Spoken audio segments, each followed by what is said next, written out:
Former Army Kiowa pilot and Iraq and Afghanistan veteran Amber Smith goes on the record. Nice to see you, Amber. Great to see you, Greta. Amber, I'm outraged at this deceit. But you're a pilot. You fought in the war. Tell me, am I wrong to be so outraged? No, you're absolutely correct, and I am as well. I think it's a really sad day for the military that I spent a good chunk of my life in, and it's a sad day for America. And kudos to the GOP House Investigation Task Force for investigating this as it should be, because this is a much bigger deal than I think it's been made out to prior to this investigation. And there are life and death consequences when it comes to intelligence manipulation.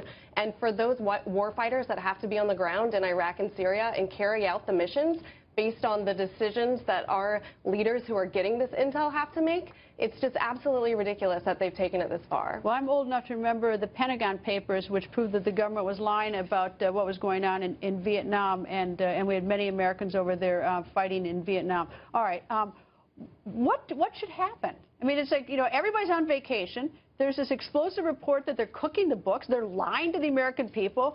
They're lying to our military. They're lying down to the troops. What should happen? Well, look, I would love to see some accountability. I would love to see President Obama step up and say, no, this isn't going to happen. Well, I'm the commander-in-chief.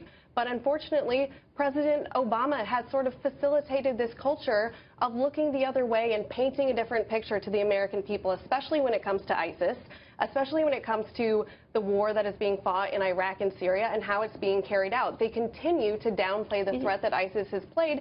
So in a weird way, he's playing in to this role that ISIS isn't the way it should be with what they were trying to do with cooking the books at CENTCOM. I think the American people are entitled to the truth. They are. Entitled to the truth when it comes to war. And I think that the men and women who are fighting are entitled to the truth, unless there's some, national security issue. And the fact that these, the books are being cooked, that's a nice way to say it. They're being lied to them. It's deceitful. Is to me absolutely appalling. Is it dangerous? It's absolutely dangerous. Don't send our men and women into harm's way with misinformation. So when they go out from a lower level warfighter's perspective, don't send them out on a mission where they're going to get misinformation.